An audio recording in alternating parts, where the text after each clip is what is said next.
आप एक वोटर को उसका ध्यान भटकाने के लिए संख्या जो प्रतिनिधि की न बढ़े, आप वोटर पर लेकर के आए कि पूरा देश SIR पर चर्चा कर रहा है, परिसीमन पर क्यों नहीं करते? भाई एक वोट कट गया, पूरे देश में हो हल्ला में मच गया। देश में 907 सांसद मिसिंग हैं और 7,000 के आसपास विधायक मिसिंग हैं। अगर परिसीमन के हिसाब से होता उस पर कोई क्यों नहीं बात कर रहा है? तो मैंने क्या कहा कि हमेशा एक मुद्दे को दबाने के लिए दूसरा मुद्दा उठाया जाता है।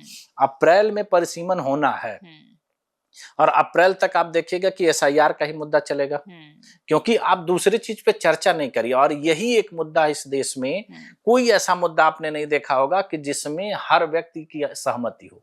अच्छा, जिस तरह से SIR को लेकर के और वोटर लिस्ट से नाम काटे जाने और भी कई तरह की उसमें कमियों को लेकर के कई विपक्षी पार्टियां बात कर रही हैं, अपने बहुत सारे प्रोग्राम्स वगैरह भी लॉन्च किए हैं, वीडियोस डाले जा रहे हैं सोशल मीडिया पर। क्या आपने उनसे संपर्क करने की कोशिश की कि इसके साथ साथ इससे ज्यादा जरूरी मुद्दे परिसीमन पर भी आप बात करें, आप क्यों नहीं कर रहे हैं? इस तरह का कोई कांटेक्ट किया आपने? देखिए, ऐसा नहीं है कि ये मुद्दा की जानकारी मुझे है, इस मुद्दे की जानकारी सबको है। नहीं है सबको, लेकिन आप जिस तरीके से एक बड़े लेवल पर काम कर रहे हैं। मैंने सबसे बात करी है, मैंने तो अभी पिछले हफ्ते इस देश के जितने भी लोकसभा सांसद हैं, राज्यसभा सांसद हैं, जितने मिनिस्टर हैं, प्रधानमंत्री, राष्ट्रपति, उपराष्ट्रपति, सारे मुख्यमंत्री, सारे राज्यपाल को पत्र लिख करके सूचित किया है।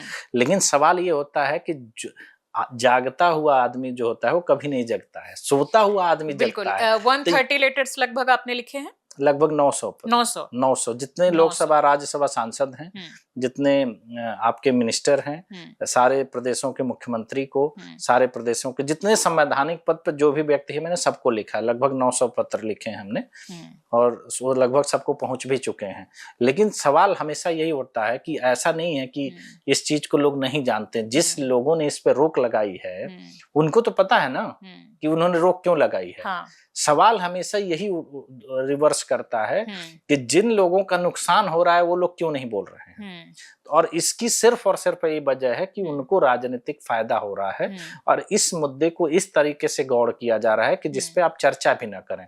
और अगर आप चर्चा ही नहीं करेंगे तो उस पर बात कैसे करेंगे?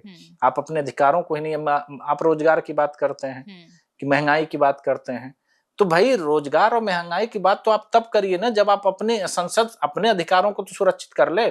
जिस संसद में 1450 लोग बैठने चाहिए वहां 543 लोग बैठ रहे हैं। हाँ, बिल्कुल। और पूरे देश की बात कर रही है। और नया संसद भवन बना के तैयार किया गया, उसकी क्षमता भी बहुत अच्छी खासी रखी गई। नहीं, मैं क्या कह रहा हूँ उसका उसकी भी संख्या भी पर्याप्त नहीं है। हाँ ठीक है, वो उसके लिए और बढ़ाया जाए। मैंने क्या कहा कि हम आज एक बात बताइए, सोचने वाला सवाल है कि जब देश की राजधानी अंग्रेजों ने बनाई थी, वो लगभग 100 साल पहले बनाई थी और आज से 3 साल पहले उन्हीं के बनाए संसद भवन में हम लोग काम कर रहे थे ना।